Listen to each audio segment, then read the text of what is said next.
before the story of Eve, before the serpent, before the forbidden fruit. There was another woman. Her name was Lilith, but her name was slowly erased from the sacred stories of mankind. Ancient whispers claim that when the first man, Adam, opened his eyes in the Garden of Eden, he was not alone. Standing beside him was a woman formed from the same earth, the same dust, the same breath of life. She was not made from his rib. She was made equal. The ancient legends say that when the Creator shaped Adam from clay and breathed life into him, the same divine breath was used again to form a second body from the earth. From the soil rose a woman with dark flowing hair and eyes that burned with fierce intelligence. Her name was Lilith. The Garden of Eden was a paradise beyond imagination. Rivers shimmered like silver threads across emerald grasslands. Trees bowed under the weight of glowing fruits, and the air itself seemed to sing with divine energy. Adam and Lilith were given dominion over it all. At first, their days were peaceful. They explored the endless gardens together. They named animals that had never before been named. They walked beneath towering trees whose branches touched the clouds. But as time passed, something began to grow between them. Not love, not harmony, but conflict. Adam believed he had been created first, and that the garden belonged to him. Lilith disagreed. She reminded him of a truth that would shake the heavens themselves. They had both been created from the same dust. Why then should one rule the other? Adam demanded obedience. Lilith refused. Their arguments echoed through Eden's silent forests. The angels who watched from above began to whisper. The balance of paradise was beginning to crack, and soon the Garden of Eden would witness its first rebellion. The tension between Adam and Lilith grew stronger with every passing day. Adam believed that the order of creation gave him authority. Lilith believed equality was written into their very existence. Their arguments turned from words into fury. One night, beneath the glow of Eden's eternal twilight, their conflict reached its breaking point. Adam demanded that Lilith submit to him as ruler of the garden. But Lilith laughed, not with cruelty, but with defiance. She reminded him that the Creator had formed them both from the same earth. No one had been placed above the other. Adam refused to accept it. The angels who watched from the heavens began to worry. Eden had never known conflict before. Now its peace was breaking. And then Lilith did something no being had ever done before. She spoke the secret name of God, the ancient name whispered only by angels. The moment the sacred name left her lips, a storm of divine power erupted around her. The wind roared through Eden. The rivers trembled. The sky darkened. Before Adam could stop her, Lilith rose into the air and vanished from the Garden of Eden. She had chosen exile. She had chosen freedom. Adam stood alone in paradise. But the Creator would not allow Lilith to disappear so easily. 3 angels were sent to bring her back. Their names were Senoi, Sansonoi, and Samangeloth.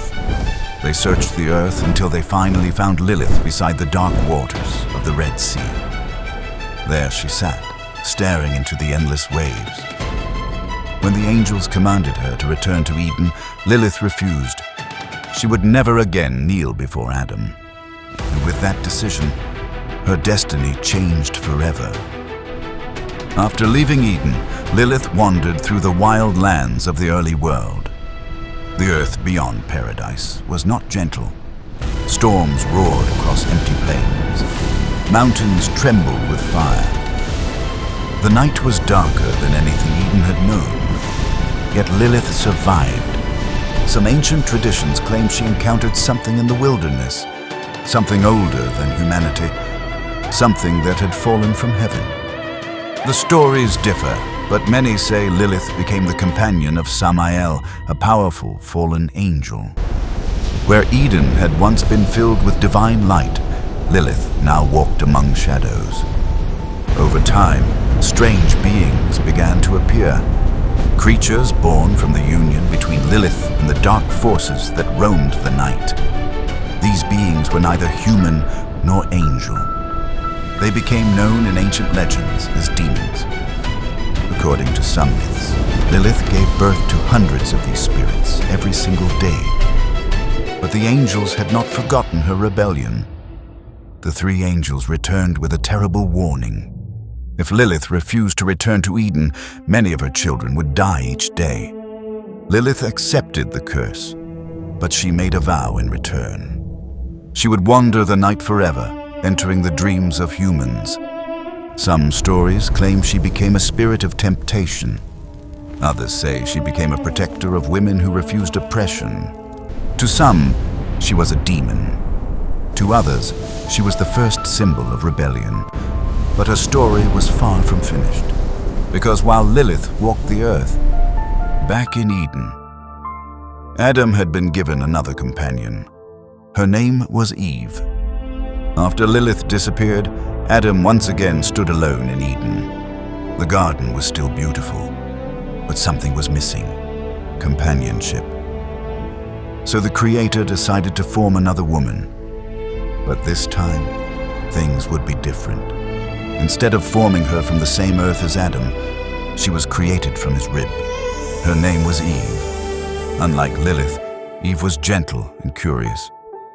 Adam welcomed her warmly. For a time, Eden was peaceful again. But the shadow of Lilith had not completely disappeared. Some ancient legends suggest that Lilith watched from afar, watching the new woman who had replaced her, watching the life that might have been hers. Then something unexpected happened. A serpent appeared in the garden. Many ancient scholars believe this serpent was more than just an animal. Some whispered that it was a messenger of dark knowledge. Some even claimed the serpent was connected to Lilith herself. The serpent spoke to Eve. It offered knowledge, freedom, power, and Eve listened. The moment Eve ate the forbidden fruit, the balance of Eden collapsed. Adam and Eve were cast out into the world. Human suffering began. And far away, hidden in the shadows of the night, Lilith watched the fall of paradise. Some say she smiled, not out of cruelty, but because the world had finally learned what she had known from the beginning. Freedom always comes with a price. Thousands of years have passed since the earliest stories of Lilith were first whispered, but her legend never truly disappeared. In ancient Mesopotamian texts, mysterious female spirits were described that resembled her. In medieval Jewish folklore, Lilith became known as a night demon who visited dreams. In modern times, some scholars have reinterpreted her story in a completely different way. Instead of seeing Lilith as a demon, some see her as the first rebel in human history. The woman who refused to accept submission. The woman whose name was erased from the earliest stories of creation. But the truth is far more mysterious. Historians have discovered references to Lilith in ancient texts older than many religious scriptures. One of the most famous mentions appears in the Alphabet of Ben Sira, a medieval Jewish text where Lilith is clearly described as Adam's first wife. But even that text may not be the true origin of her story. Some believe the myth may trace back over 4,000 years to ancient Mesopotamia, where similar female spirits were feared as night wanderers. Was Lilith truly Adam's first wife? Was she a demon, a forgotten goddess, or simply a story created to explain the fears of the ancient world? No one knows for certain, but one thing is clear. The story of Lilith refuses to disappear, and somewhere in the shadows of history, the forgotten woman before Eve still waits to be remembered.